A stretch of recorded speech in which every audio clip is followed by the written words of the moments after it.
నా పేరు అంకమ్మ అండి. మా అబ్బాయి పేరేమో రమేష్ అండి. రమేష్ అయితే ఆ రోజు నేను ప్రార్థనకి వెళ్ళానండి. ఈ గొడవలు నాకు తెలవదండి. తెలవపోతే ఐదాడికి మా పిల్లోడు మరి ఏం చేశాడో నాకు తెలదండి. తెలవపోతే నేను వచ్చేటప్పటికి పిల్లోడిని తీసిపోయారు అనేటప్పటికి అండి మాకు దడ పుట్టేసి బిడ్డలు నెట్టుకుని గొళ్ళు అన్నామండి. నువ్వు బిడ్డలు ఎక్కడ ఉన్నారని పోలీసులను అడిగితే ఏమో మాకు తెలదానివ్వరండి. ఇంటికి వచ్చి సంతకాలు చేయండి, ఆధార్ కార్డు ఇవ్వండి, లేకపోతే మీ బిడ్డలు మీ యువతలకు రారు అని చెప్పేవారండి. చెబుతుంటేనండి మేము గొళ్ళు అని ఏడ్చామండి. నల్లధరల స్టేషన్లో నా బిడ్డలు నడిపిస్తుంటే మేము ఎంతో ఏడ్చామండి. మేము మాకు ఉన్నవాళ్ళు ఒక్కొక్కరండి మా బిడ్డలు ఎలా చేసేస్తున్నారండి ఈ నాయకులు మమ్మల్ని ఏం చేద్దాం అనుకుంటున్నారండి. ఈ నాయకుల వల్ల మా బిడ్డలు బతకనేస్తారో ఏం చేస్తారండి. అంత మీద అయినండి బాబు. ఓట్లేనోడు భేదవాళ్ళు పెట్టి మా భేదవాళ్ళు ఎలా చేసేస్తే మేము ఎలా బతకాలండి. మేము లోకంలోను వంతమ్మగారు ఆవిడకి నమస్కారం పెట్టాలమ్మా. ఆవిడ వచ్చి మా బిడ్డల్ని ఎంతో ఓదార్చి ఎంతో సాయం చేసింది. ఆవిడ రుణం మేము తీర్చుకోలేమండి. ఆవిడ లేకపోతే మా బిడ్డలు యువతలకు రారండి. చాలా బాధలు పడుతుంటే ఆవిడకి వాళ్ళు రారమ్మా. అందరికీ. నా పేరు మంగమ్మ అండి. మా అబ్బాయి పేరు సాయి కుమారి. మేము క్రిస్మస్కి వెళ్ళామండి. వెళ్తే మా అబ్బాయి కూడా బట్టలు తెచ్చి పిల్లలకి మేము బయలుదేరిపోతున్నామని పిల్లలకి బట్టలే కొనుక్కొచ్చాడండి. కొనుక్కొచ్చి బట్టలేసి పంపించారండి. వీళ్ళు ఏదో అక్కడేదో పార్టీ చేసుకుంటున్నారు అని పోతే తెచ్చుకుని వేసుకున్నారంటండి. మీకు ఎక్కడోళ్ళు అక్కడ వెళ్ళిపోండి, నేను సర్చ్ చేస్తానులే, మీరు వెళ్ళిపోమని అన్నారంటండి. మా అబ్బాయి ఆ బట్టలు తెత్తాకి వెళ్ళాడండి పిల్లలకి క్రిస్మస్కి అని. వెళ్ళి వచ్చేటప్పటికి వీళ్ళు పోతే వేసుకున్నారండి. మా అబ్బాయి కూడా లేడండి. మా అబ్బాయి లేకపోతే మా అబ్బాయిని కూడా ఎక్కడో దొరికితే రోడ్డు మీద ఎక్కడో తీసుకుని వెళ్ళిపోయారంటండి. మా అబ్బాయిని తీసుకుని వెళ్ళిపోతే నేను ప్రార్థనకి వెళ్ళి ఇంకా టైం అయిపోయింది, ఎవరు రాలేదని ఇంకా నేను వచ్చేసామండి ఇంటికి వచ్చేసి అక్కడికి పోతులండి. ఇది అన్ని పోలీసులేనండి. ఎక్కడ ఎంతమంది 50 మంది వచ్చేసారండి. 200 మంది దాకా ఉన్నారండి అక్కడ పోలీసులు. 200 దాకా ఉన్నారండి. 200 దాకా ఉంటే అయ్యి బాబు ఇక్కడ ఏం జరిగిపోయిందో, నా కొడుకు అసలు ఈ రాజకీయంలో ఉంటాడు కదా, నా కొడుకు ఏమైపోయిందని ఏడ్చుకుంటే నేను పరిగెత్తికి వెళ్ళిపోయానండి. తడెత్తుకుంటే పరిగెత్తి వెళ్ళిపోతే నా కొడుకు లేడండి. నా కొడుకు లేకపోతే ఇల్లు చూసుకున్నానండి, లేడు. లేకపోతే సాయాడమ్మంటేనే నాకు తెలదత్తమ్మ నేను ఇప్పుడు వచ్చానని మాకు వాళ్ళు అందండి. అయ్యి బాబు నా కొడుకుని ఎలుగా తీసుకెళ్ళిపోయారని ఇక్కడ గవా సెంటర్లోకి వచ్చేసారండి. ఇక్కడికి పోయి అనుకోని దొరికిన కాడికి అమ్మ సాయాన్ని లేడు కానీ సాయాన్ని కూడా తీసుకెళ్ళిపోయారు, పోలీసులు తీసుకెళ్ళిపోయారని అన్నారండి. అయ్యి బాబా అని ఇంక మేము ఏడుతూనే ఉన్నామండి. ఏమైపోతే తెల్లారి మా పిల్లలు అందరూ మేము ఏడుతుంటే తెల్లారిందండి. ఎక్కడికో ఊరెక్కడికో తీసుకెళ్ళిపోయారంటండి. మా చిన్న అబ్బాయి ఇంకొక ఆయన వెళ్ళారంటండి. మా అబ్బాయి కూడా కనపడనివ్వలేదండి. మాకు సాయంత్రం చీకటి దాకా మా పిల్లలు ఏమైపోయారు కూడా మాకు తెలనివ్వలేదండి. అసలు ఈ పిల్లలకి ఏం పర్లేదు అని ఆధార్ కార్డులకు వస్తున్నారు కానివ్వండి. ఆడ పోలీసులు అందరూ ఆధార్ కార్డుకి వస్తున్నారు కానివ్వండి. మా పిల్లలు కూడా చెప్తలేదండి, మీ పిల్లలకి ఏం పర్వాలేదమ్మా, ఏం అవదో, ఎందుకు ఎడుతున్నారు మీరు అని అనేవారండి పోలీసులు. నా పిల్లలు అసలు ఏమి ఏం చేయలేదు, పోనీ సెల్లో చూసుకోండి, మా పిల్లలు ఎవరు లేరు అందులోను లేరండి, ఎక్కడ తీసుకెళ్ళిపోరు లేరు అయ్యగారండి అని అంటుంటే మీ పిల్లలకి ఏమవుతుంది, మీకు ఆధార్ కార్డులే ఉంటాయి, మేము తీసుకొచ్చేస్తాము అనేసి అన్నారండి. మా పిల్లల్ని అక్కడ కొట్టేశారంటండి, కాకినాడలో కొట్టేశారంటండి. అక్కడ కొట్టేసి సాయంత్రం బట్టలు తీసుకొచ్చారండి. సాయంత్రం బట్టలు 4-5 అవుతుందండి. అప్పుడు తీసుకొచ్చి మా ఊరైన ఒక ఆయన నాకు ఫోన్ చేసి, మంగమ్మ నీ కొడుకు రోడ్డు మీద నడిపెడుతున్నాడు, వాళ్ళందరూ తాకు కొట్టేశారు గమ్మలమ్మ, అసలు నడవలేకపోతున్నాడు అని చెప్పారండి. ఇంకా అప్పుడు తెలిసిందండి మా పిల్లలు ఏం చేశారు. అప్పుడు దాకా మాకు తెలియదండి.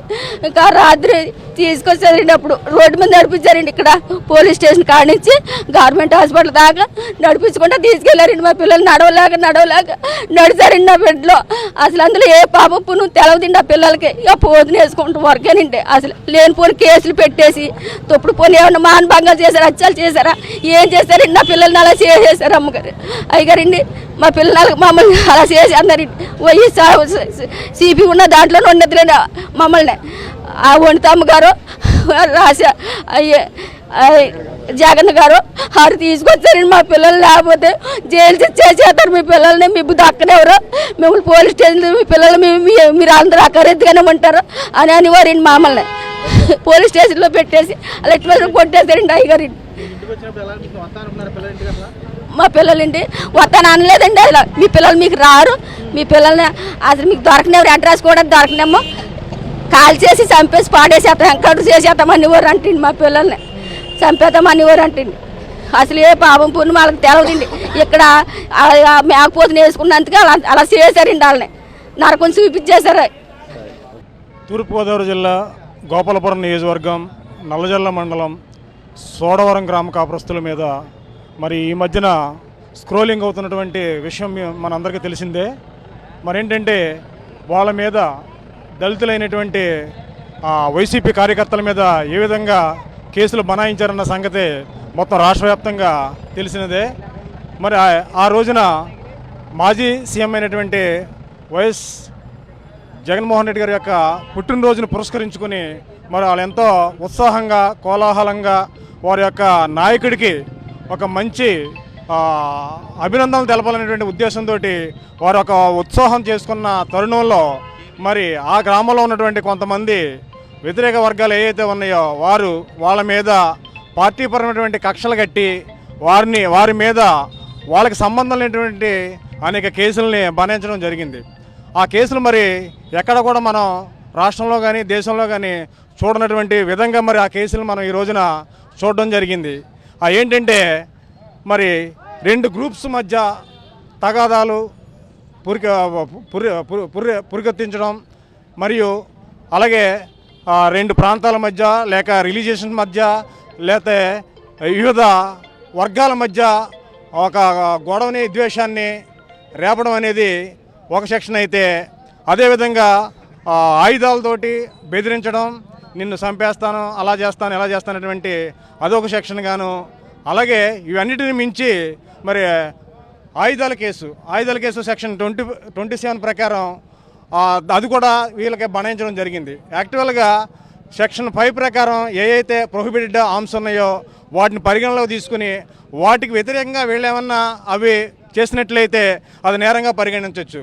అవి కొన్నిటికి పర్మిషన్ ఉంటుంది, కొన్నిటికి ప్రొహిబిటెడ్ ఉంటాయి. అలాగే ఆ ఆర్మ్స్ యాక్ట్లోనే 7 ప్రకారం రిపేర్ చేయడం కానీ లేదా వాటిని అమ్మడం కానీ అలాంటివంటి మారణాయుధాలు ఏవైతే ఉన్నాయో అటువంటి దారుణమైన సెక్షన్లలో ఈయన మీద బనాయించి, వీళ్ళ మీద బనాయించి, అమాయకులైనటువంటి ఈ కార్యకర్తల మీద బనాయించి మరి ఈ విధంగా వాళ్ళని రెచ్చగొట్టి వాళ్ళని ఈ కేసులు ఇరికించడం అనేది చాలా దారుణమైనటువంటి విషయం. మరి ఇవే కాకుండా తర్వాత క్రూయల్టీ ఆఫ్ యానిమల్స్ అని, అంటే జంతువుల్ని మరి వాటి పట్ల క్రూయల్టీ చూపించడం అనేది మరి ఇది ఎక్కడ నేరంగా మనం పరిగణించే అవసరం లేదు. ఎందుకంటే మనం రోజు చూస్తుంటాం రాష్ట్ర వ్యాప్తంగా కానీ దేశవ్యాప్తంగా కానీ కొన్ని వేల పొట్టేళ్ళు కానివ్వండి, కోళ్ళు కానివ్వండి, మేకలు కానివ్వండి, ఏవైనా వారి యొక్క ఫంక్షన్స్ కానివ్వండి, వారి యొక్క కార్యక్రమాలకు కానివ్వండి, వారి యొక్క విధానానికి వాడుకున్నటువంటి దాన్ని వీళ్ళ నేరంగా పరిగణించి ఆ సెక్షన్ కూడా వీళ్ళ మీద బనాయించడం జరిగింది. ఇవన్నీ కాకుండా మరలా ఇవన్నీ కూడా ఎక్కడైతే వీళ్ళకి బెయిల్ వచ్చేద్దో వీళ్ళు మరలా ఎక్కడ బయటపడిపోతారో అనేటువంటి ఉద్దేశంతో 100 లీటర్ల సారా నడి రోడ్డు మీద ఒక్కొక్కరి దగ్గర 20 లీటర్లు, 15 లీటర్లు, 10 లీటర్లు అలా మొత్తం టోటల్గా 100 లీటర్ల సారాన్ని అక్కడ దొరికినట్టుగా ఆ కేసును కూడా బనాయించారు. ఎస్సీబీ ప్రకారం ఈ అన్నిటికీ శిక్ష పడకపోయినా వాళ్ళకి రిమాండ్ ఇవ్వకపోయినా దీంట్లోనైనా వాళ్ళకి రిమాండ్ ఇస్తారనేటువంటి ఉద్దేశంతో ఈ యొక్క అక్రమ కేసుని, లేనటువంటి కేసుని మరి సారా ఎక్కడ దొరికిందో అన్ని లీటర్లో అంత సారాను మనం తీసుకురావాలంటే నడి రోడ్డు మీదకి పెద్ద వ్యాన్ కానీ పెద్ద టాటా ఏసీ లాంటిది తీసుకొస్తాను కానీ 100 లీటర్ల సారా అక్కడ దొరకదు. 100 లీటర్ల సారా దొరికిందని చెప్పేసి అటువంటి అక్రమ కేసును బనాయించినటువంటి వైసీపీ కార్యకర్తలకు మరి మేమంతా బాసటగా ఉంటూ మరి ఇవే కాకుండా మరి అదే రోజు ఏదైతే వాళ్ళు ఒక ఫంక్షన్గా చేసుకున్నారో ఆ రోజు నైటు ఆ యొక్క టీడీపీ కార్యకర్తలు కానివ్వండి, నాయకులు కానివ్వండి, లేకపోతే అధినాయకులు కానివ్వండి, వాళ్ళ యొక్క ప్రోత్సాహంతో వీళ్ళని అదే నైట్ అర్ధరాత్రి గారు తీసుకెళ్ళి మరి ఎక్కడ తీసుకెళ్లారో ఏం చేస్తారో అనేది తెలియకుండా మరి నెక్స్ట్ డే మరుసటి రోజున మేము ఎంక్వైరీ చేస్తే రిమాండ్కి వచ్చేటప్పుడు అప్పటి వరకు కూడా ఎవరికి తెలియని వాళ్ళే మేము స్వయంగా నల్లజర్ల పోలీస్ స్టేషన్కి వెళ్ళాం, తర్వాత డిఎస్పీ దగ్గరికి వెళ్ళాం. వాళ్ళు డిఎస్పీ కానీ సిఐ కానీ వాళ్ళు ఎక్కడున్న సంగతి మాకు కూడా ఇంత క్లూ ఇవ్వలే. డైరెక్ట్గా డిఎస్పీ దగ్గరికి వెళ్ళినప్పుడు మీరు కేసు పెడితే పెట్టారు, ఎఫ్ఐఆర్ రాసుకుంటారు, ఓకే మాకు ఇబ్బంది లేదు. అయితే వాళ్ళు ముద్దాయిలు ఎక్కడున్నారో చెప్పమని మేము చాలా బతిమలాడి అడిగాం, కానీ ఇంత క్లూ ఇవ్వలే. మీకు రిమాండ్ ఇస్తున్నాం, రిమాండ్కి తీసుకొస్తాం, మీరు వెళ్ళిపోండి అని చాలా ఇదిగా మాట్లాడడం జరిగింది. తర్వాత మేము చూస్తే అదే వ్యక్తుల్ని దారుణంగా కొట్టి హింసించి నడి రోడ్డు మీద ఎక్కడైతే పోలీస్ స్టేషన్ ఉందో పోలీస్ స్టేషన్ నుండి గవర్నమెంట్ హాస్పిటల్ వరకు విచక్షణారహితంగా చాలా దారుణంగా వాళ్ళని నడిపించి, వాళ్ళని నడవలేని స్థితిలో ఉన్నప్పటికీ కూడా వాళ్ళని నడిపించి మరి అక్కడి నుంచి రిమాండ్కి తీసుకురావడం జరిగింది.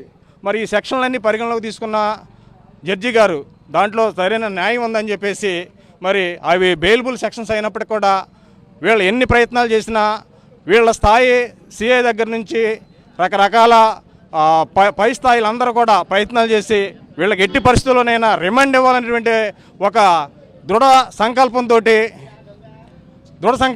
వాళ్ళు భావించి ఏదో సెక్షన్ మీద వీళ్ళకి రిమాండ్ వస్తుంది అనేటువంటి ఒక దృఢ సంకల్పంతో ఉంటే మరి ఈ రోజున న్యాయం గెలిచింది. న్యాయపరంగా మా అందరూ కూడా మరి అదే రోజున సెల్ బాండ్స్ మీద కోర్టు వారు వాళ్ళందరినీ కూడా మరి కనుకరించి వీళ్ళకి జరిగింది అన్యాయమని భావించి మరి అదే రోజున సెల్ బాండ్స్ మీద ఇవ్వడం జరిగింది.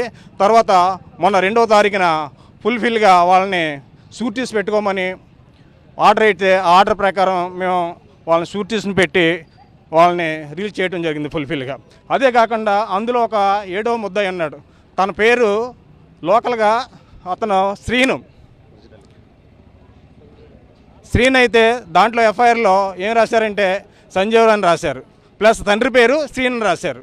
ఇవన్నీ కూడా చాలా కావాలనే తప్పిదమైనటువంటి నేమ్స్ అందులో ఇంప్లీట్ చేసి ఉద్దేశపూర్వకంగా వాళ్ళని ఇబ్బంది పెట్టాలనేటువంటి ఒక దృఢ సంకల్పంతో ఈ యొక్క మండలంలో కానీ నియోజకవర్గంలో కానీ వైసీపీ కార్యకర్త అనేటువంటి వ్యక్తి అనేది ఎక్కడ కనపడకూడదు, ఫ్లెక్సీ అనేది ఎక్కడ చూపించకూడదు అనేటువంటి ఒక క్రూయల్ మైండ్ తోటి ఈ యొక్క విధానం చేయడం అనేది మనం స్వయంగా చూసాము. అదే రాష్ట్ర వ్యాప్తంగా కూడా ఈ యొక్క ఏదైతే ఉందో ఈ సంఘటన ఇటువంటి దారుణమైనటువంటి పరిస్థితి రాష్ట్రంలో ఇప్పుడు ఎక్కడ కూడా జరిగి ఉండదో అటువంటి పరిస్థితి మరి నల్లజర్ల మండలం సోడవరం గ్రామంలో జరగడం చాలా విచారకరం. అదే కాకుండా వాళ్ళ యొక్క పరిస్థితి చూస్తే ఆ రోజున మరి రిమాండ్కి తీసుకెళ్లేటప్పుడు వాళ్ళని కనీసం మేము ఒక అడ్వకేట్గా వెళ్ళి వాళ్ళ దగ్గర మెమో ఫ్రెండ్స్ తీసుకోవాలి అంటే వాళ్ళ సంతకాలు తీసుకోవాలంటే మేము వాళ్ళని అడిగినప్పుడు కూడా అసలు మమ్మల్ని దగ్గరికి రానివ్వలేదు, చూపించలేదు. ప్లస్ వాళ్ళని బెదిరించారు, ఏ లాయర్ మేము మీ దగ్గర రానేమో, ఏ లాయర్ని మీకు బెయిల్ పెట్టనేమో, అంతా మాదే, మా కంట్రోల్ ఉంటుంది, మేము చెప్పినట్టే మీరు కోర్టులో చెప్పాలి, అంతకు మించి వేరైనా మేము చేసిన సంఘటనలు కానీ మేము చేసినటువంటి విధానం కానీ మీరు ఎక్కడైనా కోర్టులో కానీ బయట ఎక్కడైనా చెప్పారే మీ మీద గంజాయి కేసులు ప్లస్ ఎన్కౌంటర్ చేసేస్తాం, మిమ్మల్ని అసలు తిరగనేమో, మీరు అసలు మీకు లైఫే ఉండదనేటువంటి అటువంటి థ్రెటనింగ్ చేసి వాళ్ళని బెదిరించడం జరిగింది. వాళ్ళు అదేవిధంగా భయపడి కోర్టు వారి ముందు ఆ విధంగానే చెప్పడం జరిగింది. మరి ఇటువంటి దారుణమైనటువంటి పరిస్థితులు మరి ఏ ఒక్క కార్యకర్తగా రాకూడదని మీ న్యాయ వ్యవస్థ అంతా కూడా మా లీగల్ టీం అంతా కూడా పైనుంచి జగన్మోహన్ రెడ్డి గారి దగ్గర నుంచి కూడా ఫాలోఅప్ చేసి మరి వాళ్ళని బెయిల్ మీద బయటకు తీసుకురావడం జరిగింది. ఇటువంటి దారుణమైన సెక్షన్లో 196 ఏదో గ్రూపుల మధ్యలో ఏదో పాకిస్తానో తాలిబానో లేకపోతే వివిధ ప్రాంతాల మధ్య లేకపోతే వివిధ కులాల మధ్య వివిధ రిలీజియన్స్ మధ్య తగాదా పెట్టేశారు. ఆ సెక్షన్ అది వేశారు 196 కింద. అదేవిధంగా 351 క్లాస్ 2 వీళ్ళు బెదిరించేశారంట. మరి ఇక్కడ ఉన్న మరి వాళ్ళు చక్కగా ఏదో చేసుకుంటున్నారు, ఫంక్షన్ చేసుకుంటున్నారు, వాళ్ళ యొక్క అభిమానికి చక్కగా వాళ్ళు చేసుకున్నటువంటి తరుణంలో అది కూడా ఒక సెక్షన్గానే భావించారు. అలాగే దీనికి సంబంధం లేనటువంటిది వీళ్ళ డొమెస్టిక్ వెపన్స్ ఏదైతే ఉన్నాయో వాటితో ఉపయోగించినటువంటి ఆ మేక ఏదైతే ఉందో దాన్ని వాళ్ళు దాంతో కట్ చేసిన దానికి ఆర్మ్స్ యాక్ట్ పెట్టేశారు. ఆర్మ్స్ యాక్ట్ అంటే అసలు చాలా దారుణమైనటువంటిది. మారణాయుధాలు ప్లస్ రైఫిల్స్, పిస్టల్స్, లైసెన్స్డ్ ఇవన్నీ ఉండాలి. సెక్షన్ 5 ప్రకారం దాన్ని అమలుపరచాలి. కానీ అలా కాకుండా సెక్షన్ 27 పెట్టేసేసి దానికి వీళ్ళందరూ కూడా ఆర్మ్స్ యాక్ట్ అంటే మారణాయుధాలు ఉపయోగించేశారని అదిని plus section 11 of cruelty of animals మరి ఆ జంతువులు మరి బలి మరి ఎక్కడ మరి ఇవ్వట్లేదేమో, మరి ఈ గ్రామంలోనే ఇక్కడే జరిగిందేమో అనేది సంగతి మాకు తెలియదు. ఇటువంటి దారుణమైన సెక్షన్లతో పాటు ఇవన్నీ ఒకవేళ బిలో 7 years వీళ్ళు రిలీజ్ అయిపోతారనేటువంటి ఒక ఉద్దేశంతో దుర్మార్గంతో దురాలోచనతో మరలా 100 లీటర్ల సారాన్ని ఇక్కడే నడి రోడ్డు మీద ఇక్కడ అంబేద్కర్ స్టాట్యూ ముందు దొరికిందని చెప్పేసి రాయటం చాలా దారుణమైన విషయం. ఇలాంటి సంఘటనలు మరి ఇలాగా ఇంప్లీట్ చేయడం వల్ల మరి ప్రజా శాంతికి చాలా దారుణం. ఇవన్నీ కూడా హ్యూమన్ రైట్స్ వారు గమనించాలి. వీటి మీద మేమందరం కంపల్సరీగా మేము కానీ మా లీగల్ టీం కానీ కంపల్సరీగా హ్యూమన్ రైట్స్కి వెళ్తాం. వాళ్ళకి ఈ యొక్క కార్యక్రమానికి ఈ యొక్క విధానానికి ఎవరైతే ఉన్నారో వాళ్ళందరి మీద కూడా లీగల్గా మేము న్యాయ పోరాటం చేస్తాం. లీగల్గా వాళ్ళందరి మీద మేము యాక్షన్ తీసుకుంటామని తెలియజేసుకుంటున్నాను.